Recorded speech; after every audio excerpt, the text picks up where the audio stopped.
Pessoal, essa é a nossa 7ª aula do nosso curso de modelagem de dados. Como eu sempre falo nisso, vocês já estão cansados de saber. Não assistiu as demais aulas? Volta lá, pausa esse vídeo, assiste e depois vem para cá. Senão você vai acabar ficando super perdido neste conteúdo. A aula passada a gente falou sobre modelagem conceitual de dados. Hoje a gente vai falar sobre modelagem lógica de dados.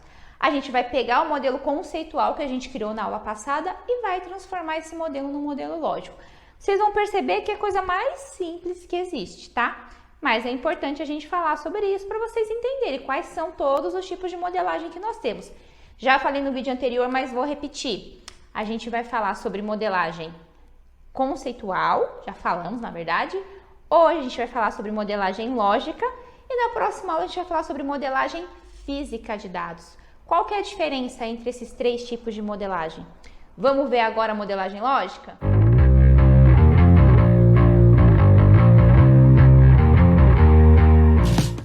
Como eu já disse no decorrer desse curso, modelar significa você criar um modelo que vai demonstrar, que vai explicar, que vai fazer com que outra pessoa visualize qual que é o comportamento, funcionalidade, características daquele produto, daquele sistema que você vai entregar. No caso da modelagem lógica de dados, ele é um tipo de modelagem intermediária. Ela está entre a modelagem conceitual, que é mais voltada para a área de negócios, para o cliente, e a modelagem física, que é mais voltada para a parte de banco de dados, para a parte de ferramentas. Então, a modelagem lógica, ela faz um link, né, entre a conceitual e entre a modelagem física. E a gente vai ver também como que a gente faz essa modelagem, quais são os elementos que fazem parte, né, desse tipo de modelagem de dados. Então, apesar da modelagem lógica, ela já ser algo um pouquinho mais voltada para o negócio, não tão focada como a conceitual, ela também já... Quando você está fazendo a parte lógica de dados, você já tem que pensar um pouquinho também no SGBD que você vai usar. E quais são os elementos que nós temos, que nós precisamos utilizar nos diagramas, né, na hora que a gente está desenvolvendo essa modelagem? Entidade, atributos, cardinalidade e também a definição de chaves. Então, nessa parte da modelagem, a gente já define, né, quais chaves que vão existir dentro do nosso sistema.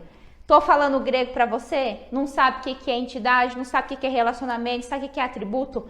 Olha, você não assistiu minhas aulas, você não assistiu. Então, volta lá e assiste do começo para você poder, né, aprender cada um desses aspectos, cada um desses elementos, que é muito importante para você colocar a mão na massa agora, certo? Então, eu vou trazer aqui para vocês o mesmo exemplo que a gente utilizou na aula passada, né, que é um exemplo de um sistema de matrícula.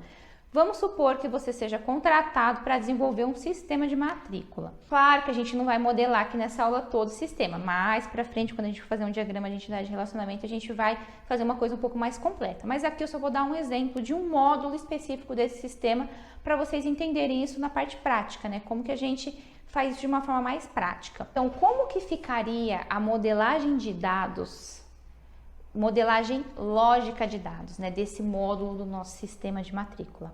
Então, a gente tem o professor como entidade e a gente tem a aula. Então, a gente já identificou nossas 2 entidades para esse módulo, certo?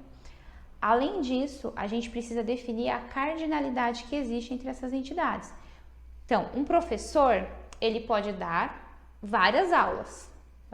Ele pode ser, sei lá, um professor de matemática que dá aula de cálculo 1, cálculo 2, cálculo numérico, coisas desse tipo. Mas uma determinada aula, ela só pode ser lecionada por um professor. A não ser que, né, aquela aula, naquela escola, exista mais de um professor, isso acontece, tá bom, gente?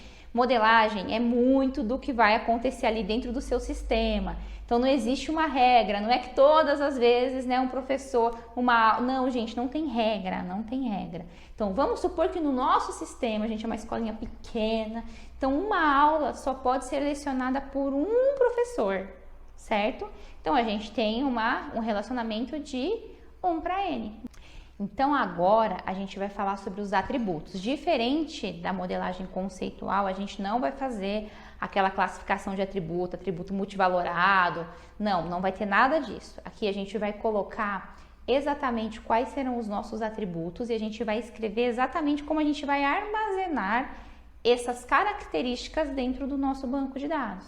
Então, a gente pode perceber que a gente tem o professor, que tem, né, o ID do professor, o nome, a data de nascimento, e a gente também tem a nossa entidade aula, que a gente vai colocar aqui o ID da aula, a descrição da aula, a data e a hora daquela aula, a carga horária que aquela aula precisa ter.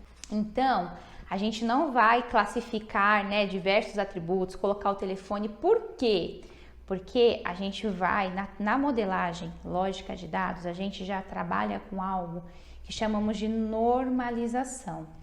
Claro que a gente não vou entrar nesse detalhe agora. Depois que eu terminar de explicar os tipos de modelagem para vocês, a próxima aula vai ser sobre normalização de dados e tudo vai fazer sentido. Eu vou falar, é isso, não acredito que era tão simples. Mentira, não é tão simples assim, tá? Então, prestem atenção. Estou explicando para vocês agora o conceito de cada uma dessas modelagens. Depois, como que a gente junta tudo isso e normaliza direitinho, né? Essa nossa parte de modelagem é algo que a gente vai aprender nas próximas aulas.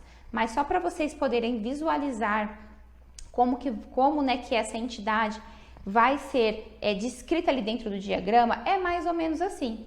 E tem uma coisa muito importante que a gente também define, né, nessa parte de modelagem, da modelagem lógica, que é quais são as chaves que o nosso sistema, que o nosso módulo vai precisar, que as nossas entidades vão precisar. Então aqui, como vocês podem perceber, a gente tem um relacionamento entre a entidade professor e a entidade aula.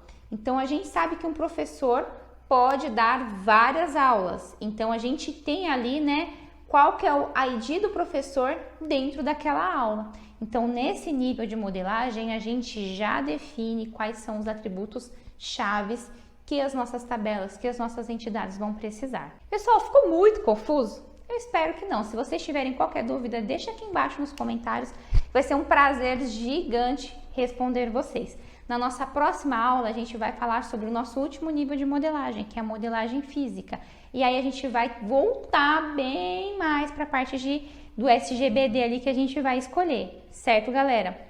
Muito obrigada mais uma vez pela atenção de vocês. Espero que vocês tenham gostado dessa aula, que tenha agregado alguma coisa para vocês. Deixa o like, se inscreve nesse canal para você conseguir, né, pegar os demais conteúdos que eu vou disponibilizar aqui também. Me segue nas minhas outras redes sociais que eu deixo bastante dica bacana. E muito obrigada mais uma vez pela sua atenção e até a próxima aula.